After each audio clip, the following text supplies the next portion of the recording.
Anchors don't work the way you think they do. Most people imagine a heavy chunk of metal just weighing the ship down, like a giant paperweight keeping it from drifting away. But that's not how it works at all. In fact, an anchor's true strength has almost nothing to do with its weight. It's all about physics, friction, and the clever way it grips the ocean floor. Let's dive deep, literally, to see how anchors actually keep massive ships in place, even in roaring seas. When most people picture an anchor, they imagine it just sitting at the bottom, holding the ship still with its sheer mass. But if that were true, an anchor would need to weigh hundreds of tons to stop a container ship the size of a skyscraper. Instead, the real secret lies in how the anchor buries itself into the seabed.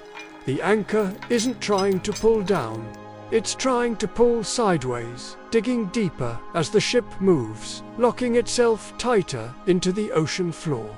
It's not about weight, it's about geometry and grip. Every anchor is designed with parts that help it dig and hold.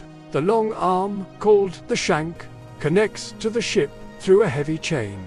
The flukes, those wide, wing-like blades, are what actually bite into the seabed. And the crown acts like a hinge, helping the flukes rotate and set themselves into the ground.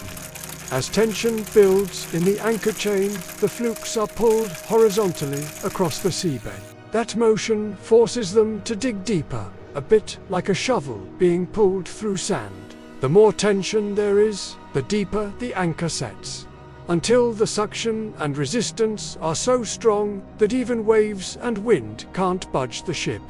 Here's another surprise. The chain is just as important as the anchor itself. Instead of dropping straight down, a properly deployed anchor chain forms a gentle curve, known as a catenary. This curve keeps the pulling force low and horizontal. If the chain were pulled straight upward, it would yank the anchor out. But when it lies along the seabed, it ensures the pull stays shallow, helping the anchor stay buried. So next time you see a chain disappearing into the sea, remember, it's not just connecting the ship to the anchor, it's helping it grip the earth. Not all anchors are created equal. Different seabeds, sand, mud, rock, need different shapes to hold well. The classic Admiralty anchor, with its iconic crossbar, worked well on rocky bottoms. Modern ships use stockless anchors, which can be stored easily and reset quickly. Then there are Danforth anchors, with large flukes, perfect for sandy bottoms.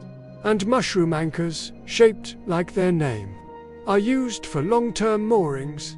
They rely on sheer suction power once buried deep in mud. Today, engineers even use VLA anchors, vertical load anchors, that can hold hundreds of tons while weighing far less. It's all about maximizing holding power through design, not mass. So, how does an anchor actually resist movement? It's a battle between pulling force and soil resistance. When the anchor digs in, it displaces sediment and creates friction and suction. The more it moves, the deeper it digs, compacting the seabed around it. Think of it like trying to pull a shovel out of wet sand. The harder you pull, the more resistance you feel. Some large anchors can generate tens of tons of holding power, all from being buried just a few meters deep. That's why an anchor weighing only a few tons can hold a ship weighing over 100,000 tons in place. But even the best anchors can fail. If the seabed is too rocky or too soft, the anchor might not dig in properly. If the chain is too short, it changes the angle of pull, lifting the anchor out. And during violent storms, the ship's movement can break the suction seal and cause the anchor to drag. That's why captains always use a specific scope ratio, the ratio of chain length to water depth, usually around 5 to 7 times the depth. More chain means more horizontal force and a safer hold.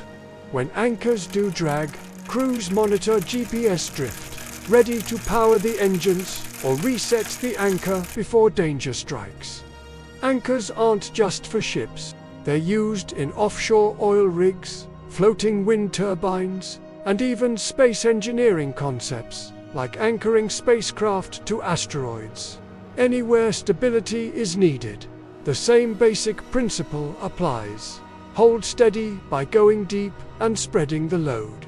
So the next time you see a ship resting calmly on the waves, remember, it's not a heavy weight keeping it there. It's a carefully engineered tool using physics, friction, and smart design to fight the ocean's pull. Anchors don't work the way you think.